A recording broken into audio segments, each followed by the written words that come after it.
할렐루야. 오늘도 주님의 큰 은혜가 우리 모두와 함께 하시 바랍니다. 자, 오늘은 하늘의 문을 여는 기도라는 제목으로 또 함께 은혜를 나누고자 합니다. 자, 올해 우리 교회의 표어가 무엇인지 다 아시죠? 하늘의 문이 열리는 교회입니다. 성경을 보면 바로 이 하늘의 문이 열려야 우리가 복을 받을 수 있다라고 말씀합니다. 온갖 좋은 은사와 온전한 선물이 다 위로부터 바로 빛들의 아버지께로부터 내려온다라고 말씀하십니다. 그래서 우리가 복을 받으려면 이 하늘의 이 문이 열려야만 우리가 복을 받을 수 있는 것을 보게 됩니다. 우리는 지난 몇 주에 걸쳐서 이 하늘의 문을 여는 그 열쇠가 과연 무엇인가라는 것을 우리가 살펴보고 있습니다. 첫 번째로 우리가 살펴본 하늘의 문을 여는 열쇠는 바로 예배에 성공하는 것이었습니다. 엘리야처럼 예배에 성공할 때 바로 하늘의 문이 열리고 하나님께서 바로 이 성령의 불로 응답하여 주시는 그러한 예배를 드리고 우리가 축복을 받을 수 있었습니다. 두 번째로 우리가 살펴볼 하늘의 문을 여는 열쇠는 바로 기도입니다. 오늘 본문을 보면 엘리야가 기도하니까 바로 하늘이 닫히기도 하고 열리기도 했다라고 말씀합니다. 그러니까 이 엘리야는 이 기도의 열쇠를 가지고 하늘의 문을 열기도 하고 닫기도 했던 사람이었다라는 사실을 알게 됩니다. 정말 이 하늘을 열기도 하고 닫기도 했다. 정말 대단한 능력자가 아닐 수가 없습니다. 근데 성경은 우리에게 바로 이 엘리야가 우리와 성정이 같은 사람이었다라고 말합니다. 또 우리와 똑같은 사람이었다라는 거예요. 엘리야가 뭐 우리와 특별한 것이 아니라 우리와 똑같은 사람이었는데, 근데 엘리야가 기도하니까 하늘이 열리기도 하고 닫히기도 하는 그러한 일이 일어난 겁니다. 그런데 우리는 과연 어떤가라는 거예요. 우리도 기도하죠. 밥 먹을 때도 기도하고 아침에 일어나서도 기도하고 우리도 항상 이제 기도하는 것을 보게 됩니다. 그런데 우리도 이렇게 매일은 기도하는데 우리의 기도가 과연 엘리야처럼 그런 능력 있는 기도인가라는 것은 또 별개의 문제가 아닐 수가 없는 겁니다. 정말 우리도 이렇게 하나님께 드리는 기도, 이 기도가 이런 능력 있는 기도가 될 수 있다면 정말 얼마나 좋을까라는 생각을 해보게 됩니다. 오늘 말씀을 통해서 우리도 기도할 때 하늘의 문이 활짝 열리고 하나님의 기적을 체험하는 그런 축복의 주인공들 다 되시기를 주님의 이름으로 축원합니다.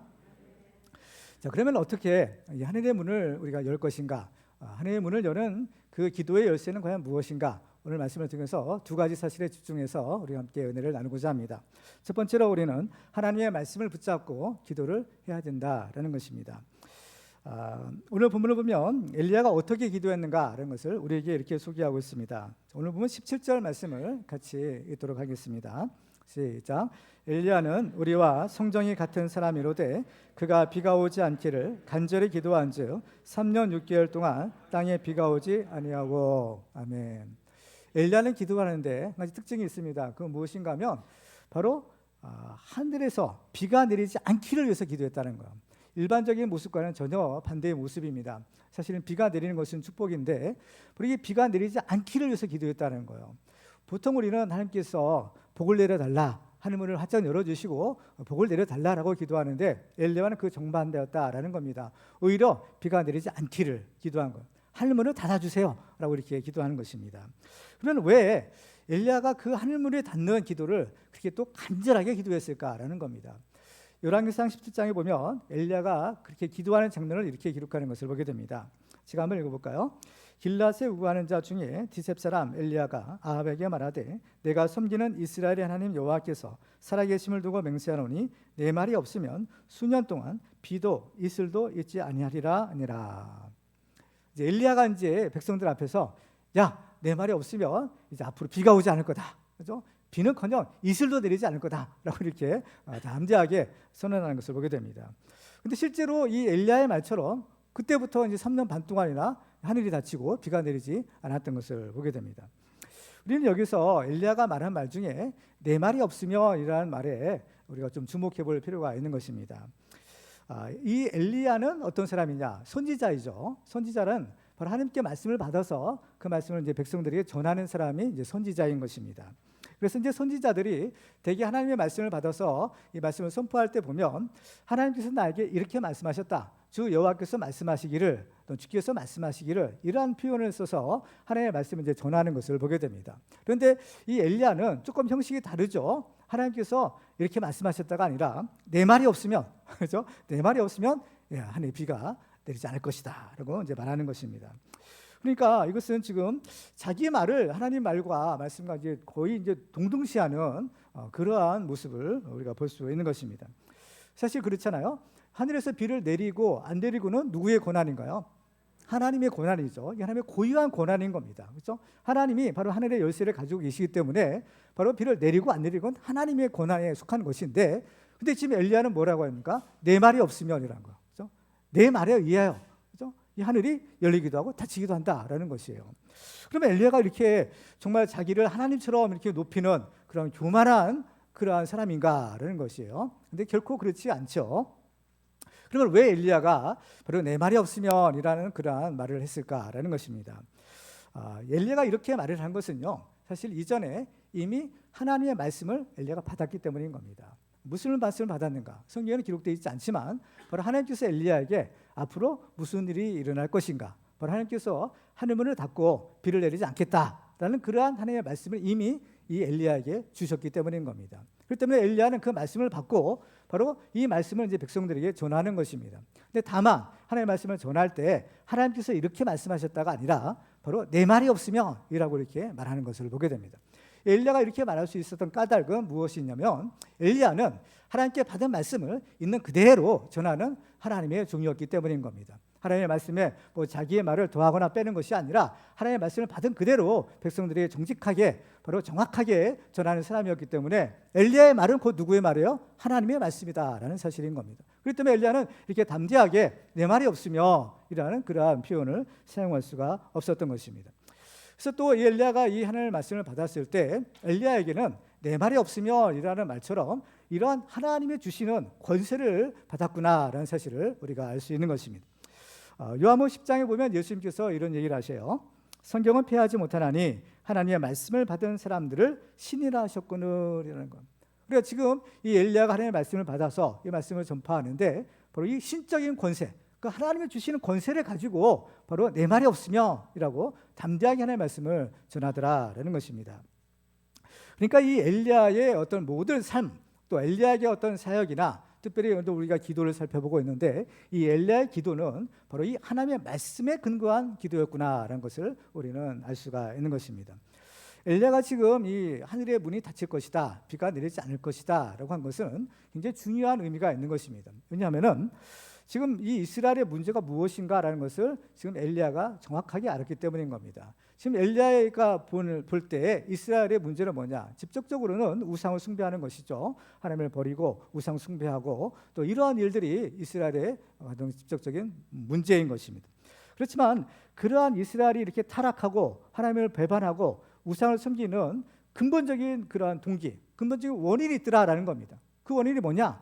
바로 하나님의 말씀을 대수롭지 않게 여기는 것. 하나님의 말씀을 하나님의 말씀으로 받지 않고 하나님의 말씀을 대수롭게 여기는 것이 바로 그들의 근본적인 문제였더라라는 겁니다. 그러니까 하나님께서 무슨 말씀을 주셔도 근데 그 말씀을 하나님의 말씀으로 듣는 것이 아니라 또 하나님의 말씀을 어떻게 순종하는 것이 아니라 하나님의 말씀을 그냥 대수롭지 않게 여기는 거예요. 하나님의 말씀을 무시하는 것이 바로 그들의 문제였더라라는 겁니다. 그래서 엘리야는 바로 자기가 볼 때 이스라엘 백성들이 이제 하나님께 돌아와야 되는데 어떻게 돌아올 수 있을까? 그것은 바로 하나님의 말씀의 권위가 회복되는 것, 바로 여기서부터 그들의 회개가 시작돼야 되고 하나님께 돌아오는 일이 시작되어야 된다라고 생각을 했던 것입니다. 그래서 엘리야는 감히 내 말이 없으면 바로 하늘에서 비도 이슬도 내리지 않을 것이다 라고 하면서 하나님의 말씀을 전하는 그 말씀 사역자의 그런 권위를 이렇게 백성들에게 선포하고 있는 것입니다. 그렇다면 하나님께서는 이 엘리야의 이 기도를 어떻게 하셨을까요? 들어주셨을까요? 아니면 무시하셨을까요? 들어주시는 겁니다. 왜냐? 이 엘리야는 하나님의 말씀을 무시하는 사람이 아니라 하나님의 말씀을 듣고 그 말씀대로 준행하는 사람이었기 때문인 겁니다. 그래서 이 엘리야는 말씀을 지키는 사람이었기에 하나님께서 엘리야의 그 기도를 하나님께서 들어주시고 응답하시는 그러한 역사를 일으켜 주시는 겁니다. 그러니까 엘리야의 모든 사역이라는 것은요, 다 하나님의 말씀에 근거한 것이에요. 바로 자기 임의대로 하는 것이 하나도 없었다라는 거죠. 마치 예수님께서도 예수님 오셔서 하나님의 말씀을 전하시는 것, 모든 사역을 하시는 것, 그것이 다 하나님의 뜻대로, 하나님께서 주신 말씀대로 전하시는 것처럼 엘리야도 바로 그러한 하나님의 종이었다는 것을 알 수 있는 겁니다. 그래서 엘리야가 이제 갈멜산에서 바알 선지자들과 이제 대결을 하잖아요. 그때 엘리야가 무슨 얘기를 하는가, 무슨 기도를 하는가 하면 열왕기상 18장 36절에 보면 이렇게 말합니다.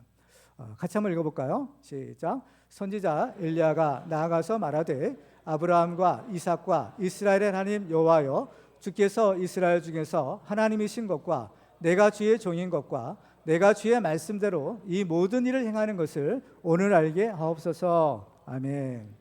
여기서 보면 엘리야가 세 가지를 구하는 겁니다. 하나는 바로 하나님께서 이스라엘의 참 하나님이신 것을 알게 해달라는 거죠. 그렇죠? 알게 해달라는, 뭘 알게 해드리냐? 하나님이 하나님 되신 것을 알게 하옵소서. 그리고 또 한 가지는 내가 그 하나님의 종인 것을 사람들이 알게 해달라는 겁니다. 그리고 또 한 가지는 뭐예요? 내가 하는 이 모든 사역들이 하나님이 주신 그 말씀대로 행하는 것을 백성들이 알게 해달라는 겁니다. 특별히 하나님이 주시는 그 말씀대로 내가 이 모든 것을 행하는 것을 알게 해달라고 하는 것을 보게 됩니다. 그러니까 엘리야가 이러한 하늘을 닫는 것, 또 하나님께 그 예배 제단을 쌓고 불로 응답받는, 또 하나님의 앞에 기도해서 또 비가 내리는 이 모든 것들이 다 하나님의 말씀에 의한 것이었다라는 사실을 우리는 알 수가 있는 것입니다. 따라서 우리가 하나님 앞에 기도할 때도 우리가 100% 하나님의 기도에 응답받는 비결이 있는 겁니다. 그건 뭐냐? 이 엘리야처럼 바로 말씀에 근거한 기도를 드리는 것입니다. 왜냐? 하나님은 그 말씀을 반드시 지키시기 때문인 거죠. 이루시기 때문인 겁니다. 신명기 11장 16절과 10절에 보면 하나님께서 이러한 경고의 말씀을 주시는 것을 보게 됩니다. 너희는 스스로 삼가라. 두렵건대 마음에 미혹하여 돌이켜 다른 신들을 섬기며 그것에게 절함으로 여호와께서 너희에게 진노하사 하늘을 닫아 비를 내리지 아니하시며 땅이 소산을 내지 않게 하심으로 너희가 여호와께서 주신 아름다운 땅에서 속히 멸망할까 하느라. 하나님께서 모세를 통해서 주시는 경고의 말씀입니다. 너희들이 가나안 땅에 들어가서 살 때에 너희들이 하늘을 버리고 우상을 숭배하면 하늘이 닫힐 것이라는 거예요. 이미 하나님께서 경고를 주신 겁니다. 그러니까 지금 이 엘리야가 하늘이 닫히고 비가 내리지 않을 것이다 라는 것은 자기 임의로 하는 것이 아니라 바로 이 말씀에 이미 모세를 통해 주신 하나님의 말씀을 근거로 해서 바로 이 말씀을 선포한 것이었다라는 사실인 겁니다. 그래서 이 엘리야의 기도가 능력이 있었던 비결은 그의 기도는 철저하게 하나님의 말씀을 근거로 하나님의 말씀을 붙들고 기도하는 것이었기 때문에 하나님의 이 기도는 100% 응답받는 능력의 기도였다라는 사실을 알게 됩니다. 그래서 이 성경을 보면 이제 엘리야가 이제 다시 이제 하늘 여는 그러한 장면이 있잖아요. 하늘 열고 다시 비를 내릴 때에도 마찬가지인 겁니다. 이 바알 선지자들과 이제 갈멜산에서 이제 대결해서 이기고 승리해요. 그리고 나서 엘리야가 아합 왕에게 뭐라고 하는가? 오늘 이제 열왕기상 18장 41절에 보면 이렇게 얘기합니다. 엘리야가 아합에게 이르되 올라가서 먹고 마시소서 큰 비 소리가 있나이다. 큰 비 소리가 있다라는 겁니다. 지금 이제 3년 반 동안이나 비는커녕 이슬조차 내리지 않는 아주 그냥 메마른 그러한 환경인데 이제 비가 오는데 비도 큰 비가 올 것이다. 큰 비 소리가 들린다라는 얘기를 하는 것입니다. 그런데 엘리야가 이렇게 어떻게 말할 수 있을까? 지금 3년 반이나 비가 오지 않았거든요. 그런데 더군다나 이 아합에게 비가 옵니다. 그것도 큰 비가 옵니다. 왕은 빨리 대피를 하셔야 됩니다. 이런 말을 했는데 만약에 비가 안 왔다. 비가 안 왔다 생각을 해보세요. 그러면 어떻게 될까요? 가뜩이나 이 아합 왕의 심기가 불편한데 그렇게 아합 왕에게 거짓말한 것이 되잖아요. 그러니까 이 엘리야의 목이 날아가는 겁니다. 그러니까 자기 목숨 걸고 아합에게 비가 옵니다. 큰 빗소리가 들립니다. 이 얘기를 할 수 있었던 거예요. 그런데 왜 엘리야는 그렇게 담대하게 비가 옵니다라는 얘기를 더군다나 이 왕 앞에서 할 수 있었을까? 그 이유가 있었다라는 겁니다. 그 이유는 뭐냐? 이미 하나님께서 엘리야에게 비를 내리겠다라는 하나님의 말씀을 주셨기 때문인 겁니다. 그렇죠. 열왕기상 18장 1절에 보면 바로 하나님께서 이렇게 얘기를 하세요. 많은 날이 지나고 제3년에 여호와의 말씀이 엘리야에게 임하여 이르시되 너는 가서 아합에게 보이라. 내가 비를 지면에 내리리라. 누가 내려요? 하나님이 비를 내리시겠다는 겁니다. 이 말씀을 먼저 바로 이 엘리야에게 주셨기에 엘리야는 이 말씀을 듣고 이제 하나님께서 비를 내리시나 보다. 이것을 알았던 겁니다. 그러니까 엘리야는 하나님의 모든 말씀은 다 이루어진다. 이는 하나님의 말씀에 대한 절대적인 믿음을 가진 사람인 겁니다. 그렇기 때문에 자기 목숨 걸고 아합 왕에게 임금이여 이제는 비가 옵니다. 그래서 담대하게 큰 비가 옵니다. 대비하십시오 라고 하는 수 있었던 것입니다. 그렇죠. 이렇게 엘리야는 하나님의 말씀의 사람이었던 것을 보게 됩니다. 이렇게 엘리야는 하나님의 말씀이면 무조건 하나님의 말씀을 믿는 그런 믿음의 사람이었던 반면에 그러면 이스라엘 백성들은 과연 어땠느냐라는 겁니다. 지금 앞부분에서 이스라엘 백성들의 근본적인 문제는 뭐예요? 하나님의 말씀을 무시하는 것이었죠. 근데 이에 비해서 엘리야는 하나님의 말씀을 절대적으로 신뢰하는 믿음의 사람이었다라는 것입니다. 그렇죠? 근데 그 당시의 상황은, 그 하나님의 말씀을 무시하는 세대, 바로 그 시대의 상황을 아주 대표적으로 알게 해주는 한 가지 사건이 있었는데요. 그 사건이 무엇인가 하면 무너진 여리고성을 다시 이렇게 건축하는 일이었다라는 겁니다. 열왕기상 16장 34절에 보면 그 장면을 이렇게 기록합니다. 그 시대에 베델 사람 히엘이 여리고를 건축하였는데 그가 그 터를 쌓을 때에 맏아들 아비람을 잃었고 그 성문을 세울 때에 막내 아들 수굽을 잃었으니 여호와께서 눈의 아들 여호수아를 통하여 하신 말씀과 같이 되었더라. 여리고성이 이제 무너졌었잖아요. 그 무너진 여리고성이 지금까지 다시 건축되지 않고 그대로 폐허 상태로 있었던 겁니다. 그런데 그 엘리야 시대 때 어떤 무슨 일이냐? 바로 이 디셉 사람, 그죠? 히알이라는 사람이 그 성을 다시 이렇게 건축하는 그런 일이 있었던 거예요. 근데 희한하게도 그 터를 쌓을 때 맏아들이 죽고 또 그 성문을 세울 때, 그러니까 이제 성문을 거의 완성하는 거죠.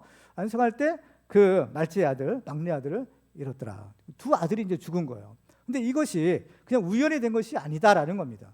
이것은 바로 하나님께서 여호수아를 통하여 하신 말씀과 같이 되었다라고 성경을 기록하는 겁니다.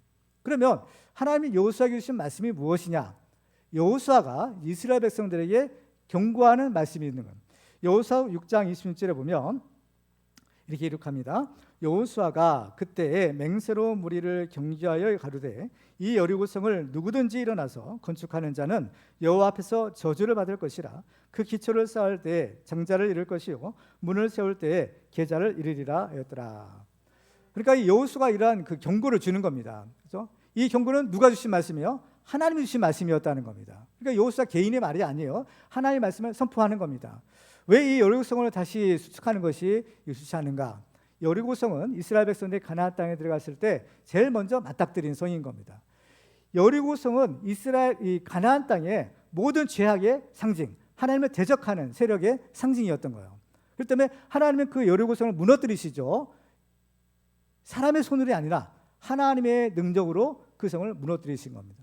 그래서 이 성을 하나님이 무너뜨린 건데 그 성을 다시 쌓는다. 이건 무슨 의미예요? 하나님을 대적한다라는 겁니다. 하나님이 무너뜨린 성을 그 성을 다시 쌓는다. 하나님을 대적한다라는 의미예요. 그렇기 때문에 여호수아는 경고하는 겁니다. 야, 이 무너진 여리고성 다시 쌓을 생각을 하지 말아라. 이 성을 쌓는 날에는 이러한 저주가 임할 것이다 라고 경고했던 겁니다.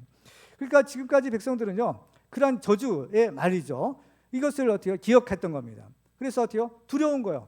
감히 그 성을 다시 쌓을 엄두를 못 냈던 겁니다. 그런데 자 보세요. 이제 엘리야 시대 바로 아합, 이세벨, 이 사람들이 다스리는 이 나라가 어때요? 우상을 숭배하는 그러한 세대가 되고 말았다라는 겁니다. 그러니까 자연히 하나님의 말씀은 어때요? 권위가 없는 거예요. 하나님의 말씀을 따르지 않는 겁니다. 하나님의 말씀을 무시하는 세대가 되어버린 거예요. 그러니까요, 이제 그 쌓지 못했던 그 여리고성을 이 히엘이라는 사람이 일어나서 야, 내가 여리고성을 쌓겠다. 이 여호수아가 아무리 그런 말을 했더라도 그게 무슨 소용이 있겠느냐 하면서 담대하게 바로 이 성을 쌓았던 겁니다. 그런데 어때요? 정말 하나님의 그 경고의 말씀대로, 그렇죠? 그 성터를 쌓을 때 맏아들이 죽고 말아요. 여기서라도 깨달았으면 좋겠는데 아들이 죽었음에도 불구하고 회개를 하자는 거야. 우연이겠지. 그래서 다시 또 쌓는 겁니다. 그래서 마지막 이제 성을 다 쌓고 이제 성문 다를 때 또 그 말지 아들이 죽게 되는 그러한 일이 일어났다라는 겁니다. 그렇죠? 이 사건은 무엇인가 하면 하나님의 일종의 경고인 겁니다. 하나님의 말씀은 그대로 이루어진다라는 사실인 겁니다. 그렇죠? 이제 사람들이 타락하게 되면 이제 하나님의 말씀을 이제 무시하는 이러한 현상이 이제 벌어지게 되는 것을 볼 수가 있는 것입니다. 그렇지만은 하나님의 말씀은요, 사람이 믿든 안 믿든, 지키든 또 지키지 않든, 따르든 따르지 않든 하나님의 말씀은 그대로 선다라는 거죠. 말씀은 진리고 하나님의 말씀은 이루어진다라는 사실인 겁니다. 그렇죠? 그래서 이러한 배경에서 엘리야가 한 것이 뭐냐? 바로 하나님의 말씀의 권위를 회복시켜야 되겠다. 그래서 바로 이제 이 엘리야가 기도하는 것이 뭡니까? 하나님, 주님께서 말씀하시지 않았습니까? 그렇죠? 하나님께서 하나님을 버리고 우상을 숭배하면 하나님께서 하늘을 닫아 비를 내리지 않겠다고 말씀하셨으니까 이제 그 말씀에 근거하여 함께 기도합니다. 그래서 이 백성들로 하여금 하나님의 살아계심과 하나님의 말씀이 정말 살아있다라는 사실을 알게 하옵소서. 그래서 이 엘리야가 하늘문을 닫는 그런 기도를 드렸던 것입니다. 그래서 이제 엘리야의 기도가 또 하나님의 마음에 합한 기도가 되었고, 엘리야는 바로 이 기도를 통해서 하나님께서 그 문을 닫아주시는 것을 볼 수가 있는 것입니다. 그래서 우리들도 이제 하나님 앞에 이제 여러 가지 기도 제목을 가지고 기도하실 때 보면 이 응답받는 비결이 뭐냐? 엘리야를 통해서 배울 수 있는 교훈은 바로 이 하나님의 말씀을 근거로 기도해야 되겠구나. 그렇죠? 하나님의 말씀을 붙들고 기도해야 된다라는 사실인 겁니다. 마태복음 5장 17절과 18절을 보면 예수님이 이렇게 말씀합니다. 같이 한번 읽어볼까요? 시작. 내가 율법이나 선지자를 폐하러 온 줄로 생각하지 말라. 폐하러 온 것이 아니요 완전하게 하려 함이라. 진실로 너에게 이르노니 천지가 없어지기 전에는 율법의 1.1획도 결코 없어지지 아니하고 다 이루리라. 아멘. 이 하나님의 말씀의 약속인 겁니다. 하나님은 1.1획에도 다 이루시겠다는 거예요. 그러니까 우리가 기도할 때도요, 하나님의 말씀을 가지고 함께 기도하는 겁니다. 하나님, 이렇게 말씀하시지 않았습니까? 하나님이 약속하시지 않았습니까? 그러니까 이 말씀대로 내가 기도하니까 하나님이 말씀대로 이루어 주시옵소서. 이게 기도하면요, 이 기도는 100% 응답받는 기도가 될 수 있는 것입니다. 엘리야의 기도가 100% 응답받는 기도가 바로 이 말씀을 붙들고 기도했던 것처럼 우리들도 하나님의 말씀 붙들고 기도하면요, 우리의 기도가 왜 응답이 안 되겠어요? 하나님의 말씀을 가지고 우리가 기도해야 되는 겁니다. 그래서 예수님도 우리의 기도가 응답받는 비결을 이렇게 말씀하셔요. 요한복음 15장 7절에 보면 이렇게 말씀하죠. 우리 같이 읽어볼까요? 시작. 너희가 내 안에 거하고 내 말이 너희 안에 거하면 무엇이든지 원하는 대로 구하라. 그리하면 이루리라. 아멘. 그렇습니다. 내 말이 너희 안에 거하면 내가 말을 이루겠다는 거예요. 이게 말씀의 능력인 겁니다. 말씀의 약속인 거예요. 그렇기 때문에 우리들도 정말 우리가 꼭 이루어져야 될 기도의 제목이 있잖아요. 이미 하나님께서 주시는 약속의 말씀이 있는 겁니다. 말씀 붙들고 기도하는 것. 하나님 말씀하시지 않으셨습니까? 엘리야처럼 하나님 말씀하시지 않았습니까? 기도하면 하나님께서 우리 기도를 들으시고 하늘문을 활짝 열어주시고 우리의 기도에 응답하실 줄 믿습니다. 그렇습니다. 특별히 우리가 하나님 기도할 때 정말 어려운 기도 제목들이 있어요. 우리가 이제 여러분들 이제 새해 이제 그 기도 제목들을 이제 다 주셨잖아요. 그래서 기도 제목도 보면은 공통적인 기도 제목이 있고 또 매년 되풀이되는 기도 제목이 있는데 그게 뭐냐? 믿지 않은 우리 가족 식구들 구원해 달라는 겁니다. 믿지 않은 우리 자녀들, 또 우리 믿지 않는 남편 하나님께서 구원해 달라. 이러한 기도 제목이 항상 있어요. 또 이러한 기도 제목이 매년 있는 것을 볼 수가 있는 겁니다. 그러면 어떻게 이게 근데 이게 잘 이루어지지 않기 때문에 계속해서 이러한 기도 제목이 있는 것입니다. 그러면 우리가 어떻게 우리의 기도가 응답될 수 있을까? 어떻게 하면 우리의 모든 가족 식구들 또 예수 믿고 구원받는 이 가정천국의 축복을 우리가 누릴 수 있을까? 하나님의 말씀을 붙드는 겁니다. 자, 어떤 말씀이냐? 사도행전 16장 31절 말씀을 같이 읽겠습니다. 시작. 이르되 주 예수를 믿으라. 그리하면 너와 내 집이 구원을 받으리라. 아멘. 주 예수를 믿으라는 거예요. 예수를 믿기만 하면 너와 내 집이 구원을 받으리라. 너만 구원받는 것이 아니라 너와 내 집이라고 했어요. 내 집 식구들도 다 구원받는다는 겁니다. 그렇죠? 빌립보 감옥의 간수에게 주신 말씀인데 실제로 빌립보 감옥의 간수도 예수 믿고 그 감옥의 간수의 그렇죠? 식구들도 다 예수를 믿었다고 했어요. 고넬료도 보세요. 고넬료도 자기만 믿은 것이 아니라 바로 고넬료와 그 일가 친척들까지 다 예수를 믿고 성령을 받았던 것을 볼 수가 있는 것입니다. 올해는 바로 여러분들 기도 제목이 이루어지길 원합니다. 그렇죠? 이루어지셔야 되겠어요. 이 일을 위해서 여러분들 이 말씀을 붙들고 기도하시기 바랍니다. 하나님 말씀하시지 않으셨습니까? 주 예수를 믿으라. 그럼 너와 내 집이 구원을 받으리라 하셨사오니 주여 이 말씀을 근거로 내가 기도하오니 주여 내 자녀를 살려주시고 내 우리 가족을 구원하여 주시옵소서. 주여 이루실 줄 믿습니다. 매일 기도하시기 바랍니다. 그렇죠? 이 말씀을 믿고 기도하면 왜 들어주지 않겠어요? 그렇죠? 이거는 영적인 문제이기 때문에 하나님이 해주셔야 되는 문제인 겁니다. 이게 사람이 안 되는 거예요. 안 되는 거예요. 그러니까 이 말씀을 두고 기도하실 때 올해는 우리 모든 가족들 다 예수 믿고 구원받는 이 하나님의 기적이 이루어질 줄 믿습니다. 그래도 올해는 이 엘리야처럼 하나님의 말씀 붙들고 기도함으로 하나님의 문을 여는 그런 축복의 주인공들 다 되시기를 주님의 이름으로 축원합니다. 두 번째로 우리의 기도가 하늘의 문을 여는 기도가 되려면 하나님의 뜻에 맞는 기도를 드려야 됩니다.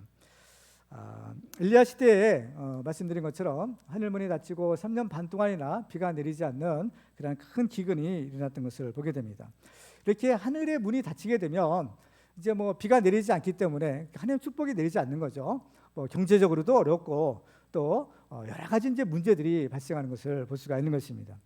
그런데 이 하늘의 문이 닫히는 이러한 현상은 엘리야 시대에만 있는 것이 아니라 어느 시대에나 또 어느 곳에서든지 일어날 수 있는 문제다라는 것을 보게 됩니다.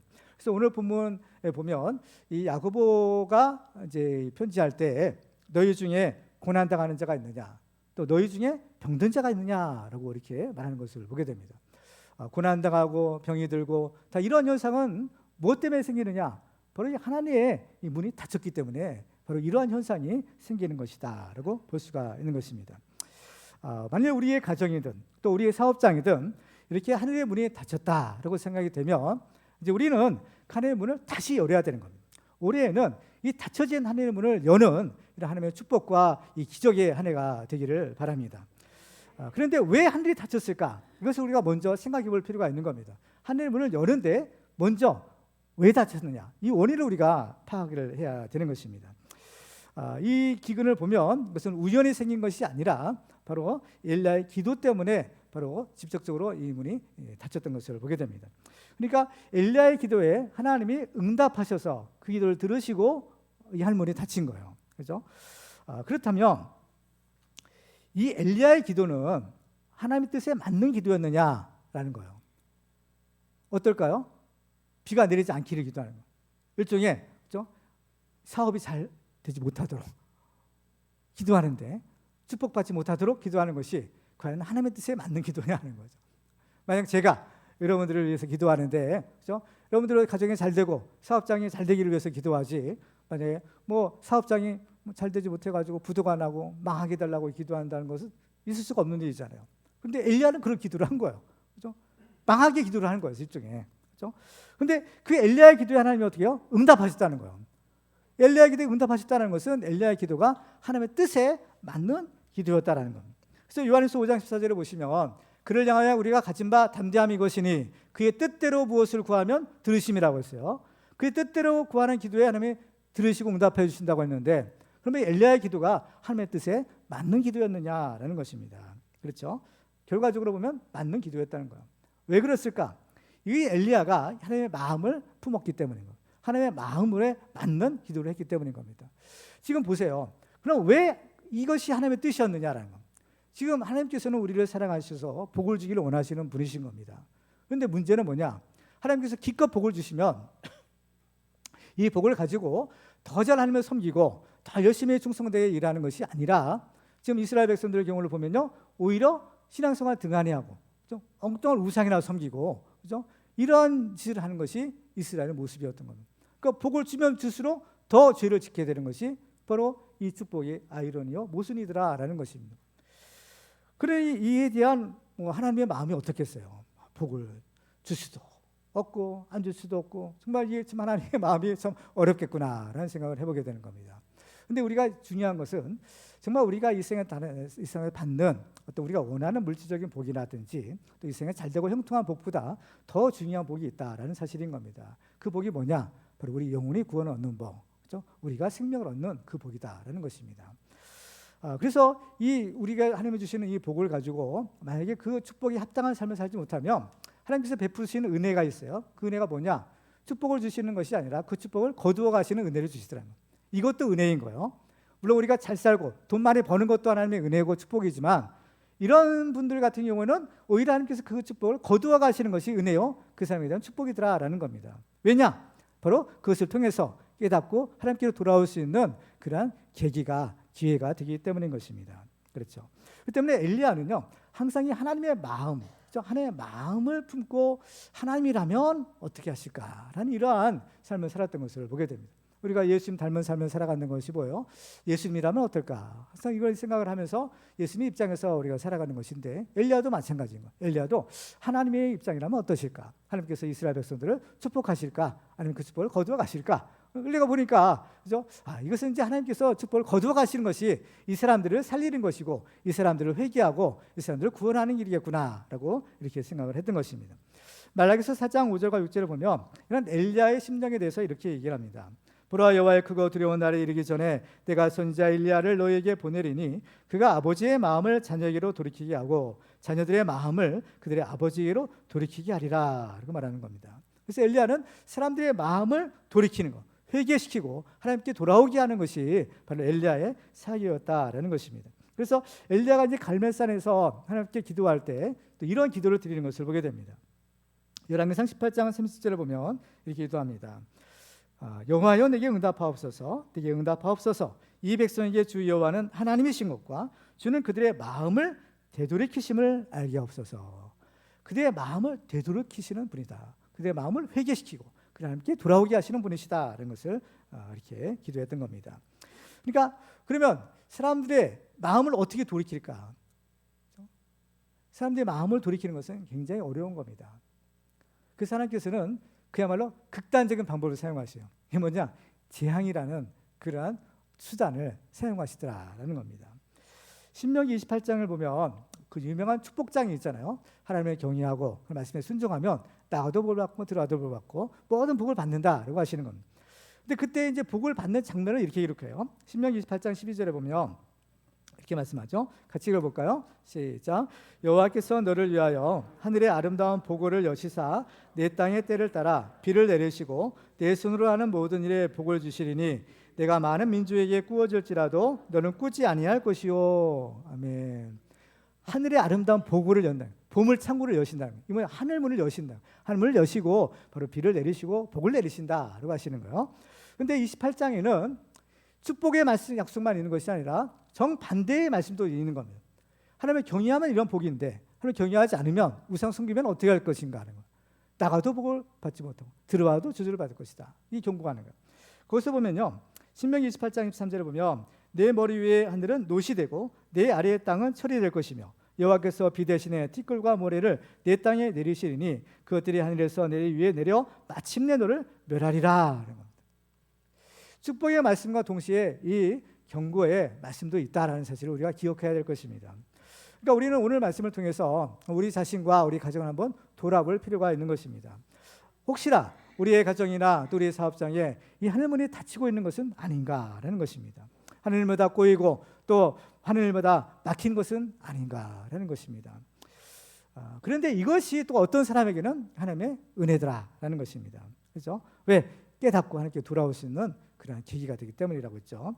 그래서 호시아 6장 1절에 보면 이렇게 말씀합니다. 오라, 우리가 여호와께로 돌아가자. 여호와께서 우리를 찢으셨으나 도로 낫게 하실 것이요 우리를 치셨으나 싸매어 주실 것입니다. 궁극에는 우리 구원인 겁니다. 그런데 중요한 것은 그냥 하나님의 말씀을 듣고 이렇게 순순하게 회개하고 돌아오는 사람들이 있는 반면 그렇지 않고 꼭 매를 맞고 이러한 어려움을 당하고 나서야 돌아오는 사람도 있더라는 거예요. 우리는 어떤 사람이 되어야 되겠어요? 하나님 우리를 포기하지 않으시는데 우리가 스스로 하나님께 돌아오지 않으면 이러한 신기의 아픈 회초리가 있다는 사실을 우리가 알 필요가 있는 것입니다. 그래서 우리가 하나님께 돌아가면요 하나님께서 우리를 받아주시는 겁니다. 우리가 하나님께 어떻게 돌아가느냐? 함께 기도함으로 하나님께 돌아가는 거예요. 그래서 우리가 하나님께 돌아가며 우리 회개하며 기도하면 하나님께서 우리 기도를 반드시 들으시는 거예요. 엘리야가 하나님의 말씀에 근거해서 기도할 때 그 기도가 100% 응답받는 기도라고 했는데 하나님이 기뻐하시고 응답하시는 기도가 또 한 가지 있어요. 그 뭐냐? 바로 우리가 회개하며 기도하는 것. 바로 이것이 하나님의 뜻에 딱 맞는 기도이고 하나님이 원하시는 기도인 겁니다. 그래서 우리의 죄를 회개하고 하나님께 돌아갑니다. 하나님 앞에 두 손 불려, 그렇죠? 하나님 앞에 기도하면 하나님께서 우리의 기도를 들어주시고 이제 닫힌 하나님의 문을 열어주시는 겁니다. 그래서 오늘 본문에 보세요. 자, 오늘 보면 야고보서 5장 13절에 보면 너희 중에 고난 당하는 자가 있느냐? 그는 기도할 것이요 즐거워하는 자가 있느냐? 그는 찬송할지니라 라고 했어요. 고난 당하는 자가 있느냐? 그 고난을 통해서 어떻게 해요? 뭘 하라는 거예요? 기도해야 된다는 거예요. 기도하면 어떻게 하신다는 거예요? 기도하면 바로 그 고난을 다 회복시켜 주신다는 겁니다. 그렇죠? 고난이 변하여 즐거운 찬송이 되게 하신다. 그 고난의 눈물이 변하여서 즐거움의 찬송이 되게 하실 것이다. 이것이 하나님의 약속이다라는 것입니다. 병든 자가 있느냐? 그럼 어떨까요? 14절에 보면 너희 중에 병든 자가 있느냐? 그는 교회 장로들을 청할 것이요 그들은 주의 이름으로 기름을 바르며 그를 위하여 기도하였지니라.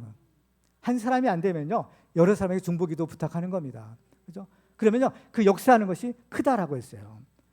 기도하면 결과 어떻게 할 것인가? 15절에 보시면 믿음의 기도는 병든 자를 구원하리니 주께서 그를 일으키시리라. 혹시 죄를 범하였을지라도 사하심을 받으리라. 아멘. 설령 문제가 있더라도 기도를 통해서 하나님께서 해결해 주시겠다 약속하여 주시는 것입니다. 그렇습니다.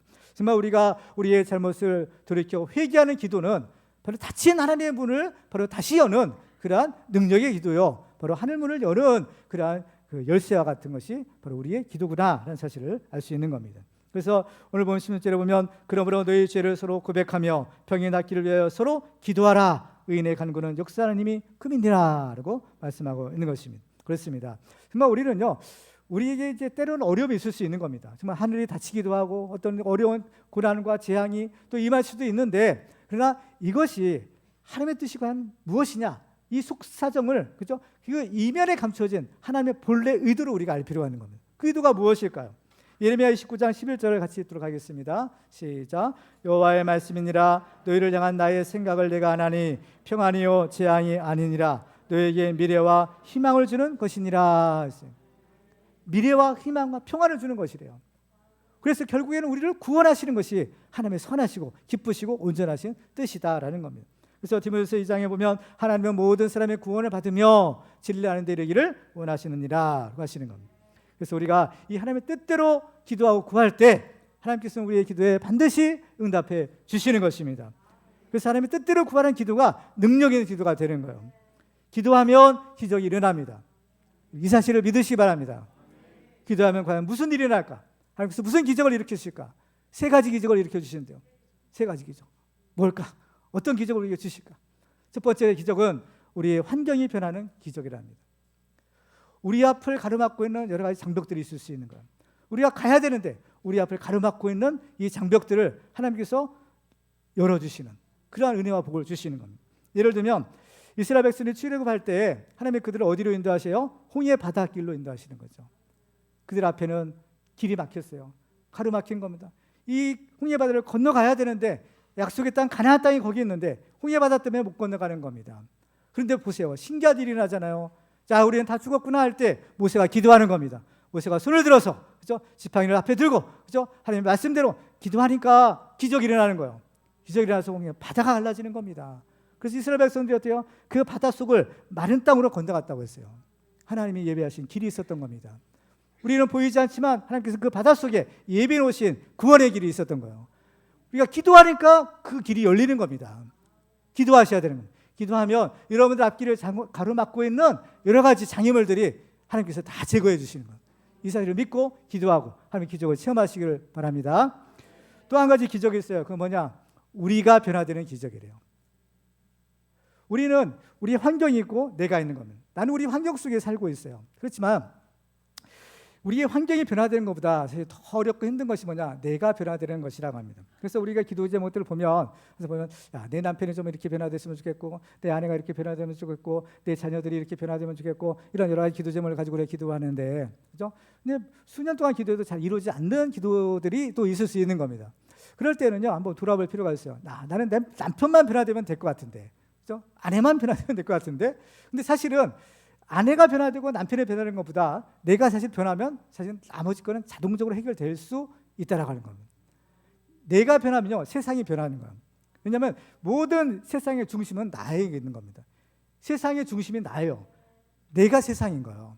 그렇기 때문에 자꾸 어떤 세상이 변하기만을 바라기를 기도하는 것이 아니라 세상이 변하려면 내가 변하면 된다는 거예요. 내가 변하면 세상이 변하는 겁니다. 이게 기적인 겁니다. 그런데 이것이 쉬운 것이 아니라는 거예요. 쉬운 것이 아닌 거예요.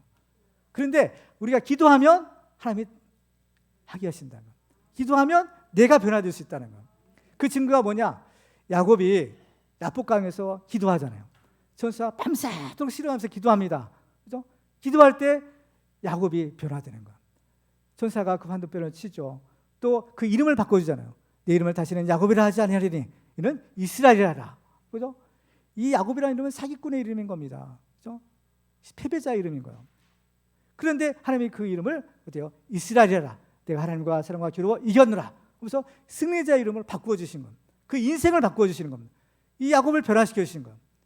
그러니까 우리들도 하나님께 기도하면요, 하나님이 나를 변화시켜 주는 겁니다. 야곱이 변화해 이스라엘 된 것처럼 내 보잘것없는 인생 변하여 하나님의 위대한 능력 있는 하나님의 종으로 만들어 주시는 것이 하나님의 능력이요 우리의 기도의 응답이다라는 겁니다. 그래서 우리들도 정말 이거는 가능한 겁니다. 예수님도 물을 변한 포도주가 되게 하셨잖아요. 우리를 거듭나게 하셔서 하나님의 자녀가 되게 하셨잖아요. 우리를 변화시킬 수 있는 거예요. 우리도 함께 기도함으로 올해는 내가 좀 변화시켜 주십시오. 내가 변화시켜야만 우리 가정도 변하고, 내가 변해야만 우리 교회도 변하고, 내가 변하면 이 나라도 세상도 변합니다. 주여 나를 변화시켰어요. 기도 제목이요, 나를 변화시켰옵소서. 이 기적을 일으켜 주시옵소서. 기도하시기 바랍니다.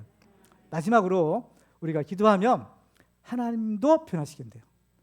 하나님이 변화되는 기적. 어떻게 하나님이 변화되겠어요? 이 하나님이 변화되는 기적이라는 것은 하나님의 뜻이 변하는 기적이에요. 하나님의 뜻이요. 근데 어떻게 하나님의 뜻을 변할 수 있을까? 우리가 성경을 보면 하나님의 뜻은요 크게 두 종류가 있는 겁니다. 하나는 절대적인 뜻인 거예요.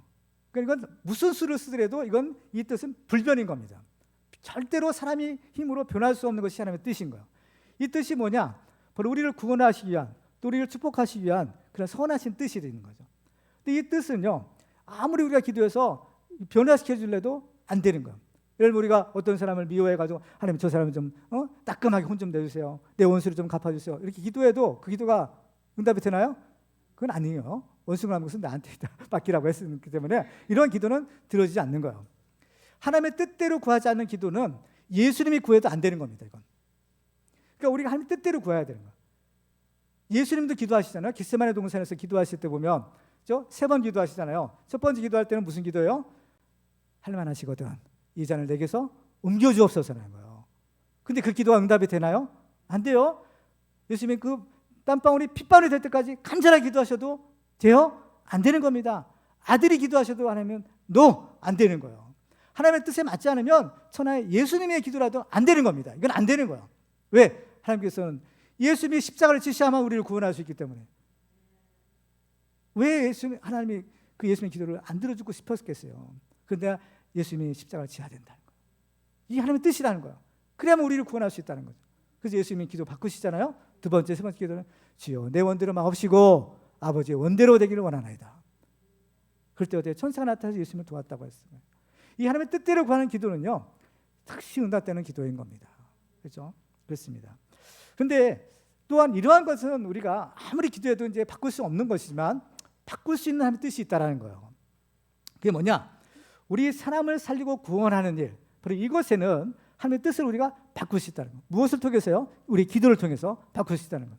성경에 보면 여러 군데에서 우리가 그 사실을 우리가 확인해 볼 수 있는데, 첫 번째로는 히스기야 같은 경우를 들 수 있죠. 히스기야에게 하나님께서 이사야 선지자를 보내가지고 야, 너 이제 곧 죽을 거니까 정리하라는 거예요. 그 장면을 보면 이사야 38장 1절에 이렇게 기록합니다. 그때 히스기야가 병들어 죽게 되니 아모스의 아들 선지자 이사야가 나아가 그에게 이르되 여호와께서 이같이 말씀하시기를 너는 내 집에 유언하라 내가 죽고 살지 못하리라 하셨나이다.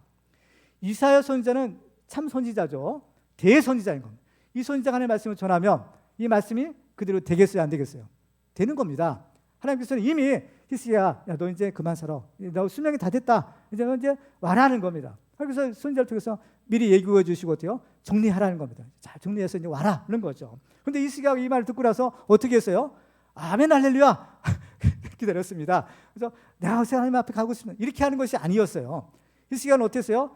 정말 38절 2절 사진을 보면 히스기야가 얼굴을 벽으로 향하고 여호와께 기도하여, 그렇죠? 이르되 여호와여 구하오니 내가 주 앞에서 진실과 전심으로 행하며 주의 목전에서 선하게 행한 것을 기억하소서 하고 히스기야가 심히 통곡하니, 통곡의 기도를 드린 겁니다. 하나님 나 이들 못 죽습니다. 그렇죠? 하나님 날 좀 더 살려주세요. 내가 할 일이 많습니다. 이런 기도를 드렸어요. 자, 그러면 하나님의 뜻은 우라는 것인데 이 히스기야는 뭐요? 좀 더 살게 해달라는 겁니다. 그러면 하나님이 이 히스기야 기도를 어떻게 하셨을까요? 들으신 거죠.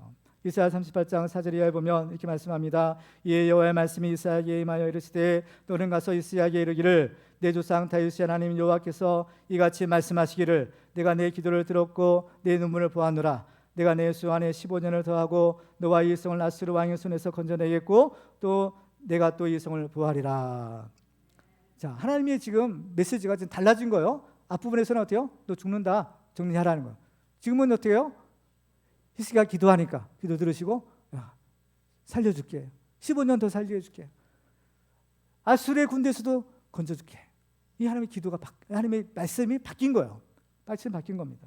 이렇게 우리가 기도하면요, 하나님께서 우리에게 들어주시고 하나님의 뜻조차도 바꿔주시는 겁니다. 이게 하나님의 기도의 능력인 거예요. 그렇잖아요. 이게 한 번만 있는 것이 아닌 거죠. 그 요나 같은 경우도 보면 하나님께서 니느웨에 대한 심판을 선포하라 라고 하시는 거죠. 요나 1장에 보면 너는 일어나 저 큰 성읍 니느웨로 가서 그것을 향하여 외치라. 그 악독이 내 앞에 상달되었습니다. 망한다는 겁니다.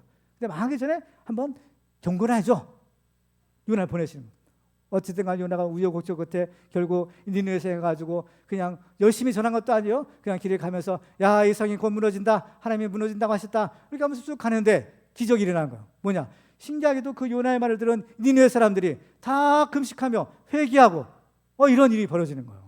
그래서 요나서 3장 5절에 보면 니느웨 사람들이 하나님을 믿고 금식을 선포하고 높고 낮은 자를 막론하고 굵은 베옷을 입은지라. 이 소식을 듣는 임금님이 명령을 내리는 거야. 온 신하들, 왕 궁궐부터 시작해서 저 말단, 저 백성들에게까지, 또 사람뿐만 아니라 짐승에게까지 금식을 선포하고 야, 우리가 함께 기도하자, 회개하자. 혹시 하나님 우리를 살려주지 어떻게 알겠느냐. 그러니까 기도하는 거예요. 그러니까 하나님은 어떻게 하셨어요? 하나님 용서하시는 거죠. 요나서 3장 10절에 보면 이렇게 말씀합니다. 같이 한번 읽어볼까요? 시작. 하나님이 그들이 행한 것 곧 그 악한 길에서 돌이켜 떠난 것을 보시고 하나님의 뜻을 돌이키사 그들에게 내리리라고 말씀하신 재앙을 내리지 아니하시니라. 아멘. 그렇습니다. 이게 기도하면 기적이 일어나는 겁니다. 그렇죠? 이 사실을 믿으시기 바랍니다. 그렇죠? 우리는 어떤 운명에 끌려가는 것이 아니라 우리는 기도함으로 우리 운명을 바꾸고 우리 운명을 개척할 수 있는 하나님의 종들이 될 수 있는 것입니다.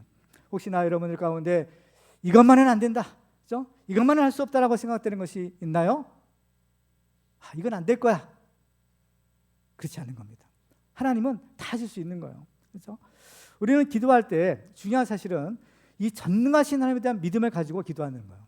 그렇죠? 하나님은 내 기도를 들으시고 반드시 이루실 수 있다. 하나님은 전능하신 하나님이다. 이 믿음을 갖고 기도하라는 겁니다. 그렇죠? 그러니까 이 믿음을 갖고 기도하는 것이 왜 중요하냐? 마리아가 수태고지를 받잖아요. 근데 마리아에게 의심이 생기는 거예요. 야, 나는 처녀인데 남자를 알지 못하는데 어떻게 이런 일이 일어나지? 의심이 드는 거예요. 그러니까요, 이 가브리엘 천사가 뭐라고 하는가 하면 누가복음 1장 37절이에요. 같이 읽을까요? 시작. 대저 하나님의 모든 말씀은 능하지 못하심이 없느니라. 하나님의 모든 말씀은 능치 못함이 없다는 겁니다. 그러니까 처녀가 아기를 뵙는 것도 가능하다는 얘기예요. 이 사람이 이게 가능하겠어요? 근데 하나님은 가능하다는 거예요. 이게 예수님의 탄생인 겁니다. 마찬가지요. 우리도 생각할 때는 이건 안 돼, 이건 불가능해. 불가능한 것이 없다는 거예요. 하나님 앞에서는, 하나님의 말씀 앞에서는 불가능한 것이 없는 겁니다. 그러니까 우리가 이 믿음을 가지고 하나님께 기도하는 거예요. 그래서 마리아도 말씀을 들을 때 믿음이 생기는 겁니다. 그러니까 어때요? 주여, 이 계집종에게 주의 말씀대로 이루어지기를 원합니다. 그리고 말씀을 탁 받은 겁니다. 그렇죠? 우리도 이 믿음을 가지고 기도할 때 하늘문이 활짝 열리고 벌써 하나님 주시는 기적을 체험할 줄 믿습니다. 기도하셔야 되는 겁니다. 비결은 기도하는 데 있다는 거. 오늘 본문에 기록한 야고보가 있어요. 이 야고보는 별명이 있는데 별명이 낙타무릎이라는 별명을 가진 사람인 겁니다. 그래서 이 야고보가 얼마나 기도하는 일에 힘썼는지, 이 성전에 들어가서 항상 기도하는 데 힘썼는데 마치 그 무릎이요, 무릎을 꿇고 이제 기도하는데 사람들이, 그래서 무릎이 마치 굳어지는 겁니다. 굳은 살에 베겨가지고 낙타무릎 처럼 그렇게 무릎이 형태가 됐다는 거예요. 그래서 이 야고보의 별명이 낙타무릎처럼 기도하는 사람, 이러한 그러한 별명을 가졌다는 겁니다. 그래서 야고보는 기도하는 사람이에요. 왜? 기도의 능력을 알았기 때문인 겁니다. 그래서 야고보가 이제 이스라엘 12지파에게 편지하노라 할 때 이 야고보서를 썼는데, 야고보서의 맨 마지막 부분이 오늘 본문의 말씀인 겁니다. 이 맨 마지막에 주시는 권면이 뭘까? 바로 기도하라는 겁니다. 바로 엘리야처럼 기도하라는 겁니다. 엘리야는 우리와 성정이 같은 사람이지만 엘리야가 기도하니까 하늘문이 닫히기도 하고 열리기도 했더라는 겁니다. 우리와 성정이 같았다는 겁니다. 그러니까 우리도 기도하면 된다는 거예요. 기도하면 된다. 바로 이 믿음을 갖고 이 약속을 붙들고 기도하라라는 것입니다. 우리도 엘리야처럼 하나님의 뜻대로 기도함으로 하늘문이 활짝 열리는 그 기적을 체험하는 축복의 주 오늘 되시기를 주님의 이름으로 축원합니다. 이제 말씀 맺겠습니다. 올 한 해에는 정말 우리가 하늘의 문이 활짝 열리는 이 기적을 우리가 받아야 되겠습니다. 그러기 위해서 우리는요, 예배에 성공해서 하나님이 주시는 성령의 불을 받고 바로 하나님의 말씀을 붙들고 하나님의 뜻대로 기도함으로 하늘문이 열리고 하나님의 기적을 체험하는 축복의 증언들 다 되시기를 주님의 이름으로 축원합니다. 기도하겠습니다.